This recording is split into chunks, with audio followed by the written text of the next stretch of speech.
என்ன ஃபோன் அப்படின்னு பார்த்தீங்கன்னா ஐஃபோன் 15 ப்ரோ மேக்ஸு. இதில் என்ன பிரச்சனை அப்படின்னு பார்த்தீங்கன்னா சார்ஜிங் கம்ப்ளைண்ட்டு அப்படின்னு சொல்லி கடையில் கொடுத்துருக்காங்க. ஆனால் கடையில் இந்த டிஸ்பிளே உடைச்சிட்டாங்க அப்படின்னு சொல்லி தான் கம்ப்ளைண்ட்டு. இது யார் உடைச்சாங்க? கஸ்டமர் பக்கம் தப்பு இருக்கா, இல்லைனா டெக்னீஷியன் மேலே தப்பு இருக்கா, அதாவது கடைக்காரன் மேலே தப்பு இருக்கா அப்படின்ற விஷயம் நமக்கு தெரியாது. ஆனால் இருந்து நம்மள்ட்ட வந்திருக்குது, நம்ம இதை சூப்பராக ரெடி பண்ணி கொடுப்போம். அது மட்டும் இல்லாமல் இதில் என்னென்ன கம்ப்ளைண்ட் பார்த்தீங்கன்னா அப் டவுன் பட்டன் வேலை செய்யுது இல்லை, ஜெனிவின் டிஸ்பிளே ஜெனிவின் ஸ்டிப்பை வந்து நம்ம ஃபிக்ஸ் பண்ண போகிறோம்.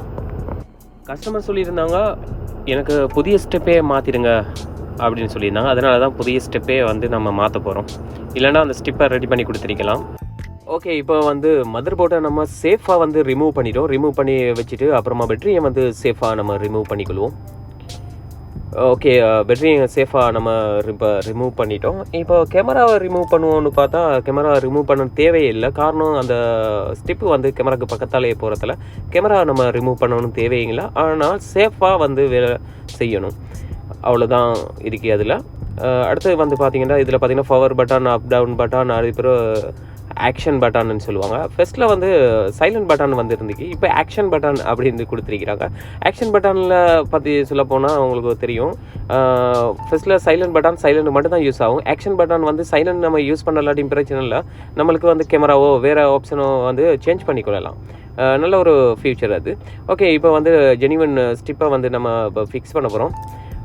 ஜெனிவின் ஸ்டிப்பை வந்து ஃபிக்ஸ் பண்ணிவிட்டு அப்புறமா மதர் போர்டையும் நல்லா கரெக்டான பொசிஷனில் கரெக்டாக வச்சுட்டு எந்த ஒரு டேமேஜிங் இல்லாமல் எவ்வளோ சேஃபாக வந்து இதை ரிமூவ் பண்ணணும், எவ்வளோ சேஃபாக வந்து இந்த விஷயத்தை செய்யணும் அப்படின்றது வந்து விளங்கிக்கொள்ளணும். சில டெக்னீஷியன் மாதிரி என்ன செய்கிறாங்கன்னா ஏனதான மாதிரி செய்கிறாங்க. அவங்க மேலே தப்பு சொல்லி பிரயோசனம் இல்லை. காரணம் என்னென்னா அவங்களுக்கு வேலை செய்யணும், குயிக்கில் அந்த வேலையை முடிக்கணும் அப்படின்றதுக்காக வேண்டி செய்கிறாங்க. ஆனால் அப்படி செய்யக்கூடாது, சேஃபாக வந்து செய்யணும் அப்படின்றது தான் என்னுடைய கருத்தாகவே இருக்கிறது. அடுத்து வந்து ஜெனிவின் டிஸ்பிளேயை வந்து நம்ம ஃபிக்ஸ் பண்ண போகிறோம்.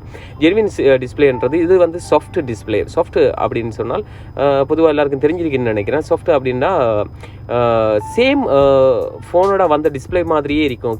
அதில் கிளியர், அடுத்து வந்து அந்த ஒவ்வொரு ஃபோண்டு அது என்ன சொல்கிறது, அந்த லோகோ எல்லாம் வந்து ஒரிஜினல் டிஸ்பிளே வந்த மாதிரியே அதில் கலர் வந்து அவ்வளோ கிளியராக தெளிவாக இருக்கும். அதான் சாஃப்ட்வேர். அது வந்து சாஃப்ட் அப்படின்றது ஒரு டெக்னாலஜி. ஓகே, இப்போ எல்லாத்தையும் செக் பண்ணி பார்க்கும்போது டிஸ்பிளேலாம் ஓகே, சூப்பராக ஒர்க் ஆகுது. பார்த்திங்கன்னா ஐஃபோன் 15 ப்ரோ மேக்ஸ் ஓகே, எல்லாம் பக்கா இப்போ வேலை செய்து கஸ்டமருக்கு டெலிவரி செய்தால் மட்டும் போதும், கஸ்டமர் ஹாப்பி. இது எங்கேருந்து வந்தீங்கன்னு பார்த்தீங்கன்னா கேரளாவிலேருந்து வந்திருக்குது. கேரளாவில் வந்திருக்குன்னு சொன்னால் இதை ஃபோனை ரிப்பேர் பண்ணுறதுக்காக வேண்டி கேரளாவிலேருந்து வரல. இங்கே இருந்தவர் வந்து கேரளாவில் போய்த்து யூஸ் பண்ணியிருக்கிற டைமில் தான் சார்ஜிங் கம்ப்ளைண்ட்டு